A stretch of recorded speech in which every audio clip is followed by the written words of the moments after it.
গঙ্গাজল ছিটিয়ে ও গীতা পাঠের মধ্য দিয়ে মন্দিরের শুদ্ধিকরণ এবং পুজো পাঠ।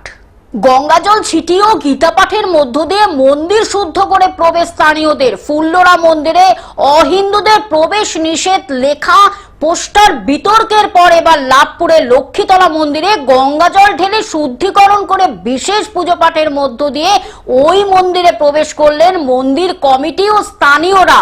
আজ রামরাজত্বের দিনে চলে এসছে, আমরা এই ঠাকুরটাকে পুনঃপ্রতিষ্ঠা করে এখানে সৌধকরণ করে এটাকে পুজো শুরু করলাম। আর যা নিয়ে এলাকায় শোরগোল পড়ে যায়।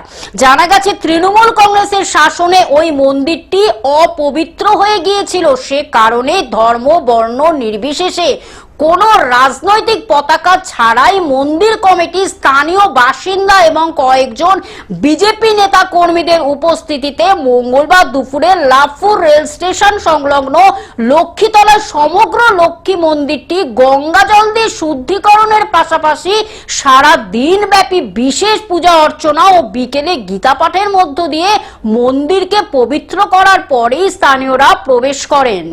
এখানে যে সমস্ত অপসংস্কৃতি হতো এবং অপকর্ম হতো সেইগুলো নষ্ট করার জন্য এই গঙ্গাজল দিয়ে শুদ্ধ করা হলো। বীরভূম থেকে কার্তিক ভান্ডারের রিপোর্ট, গ্লোব নিউজ।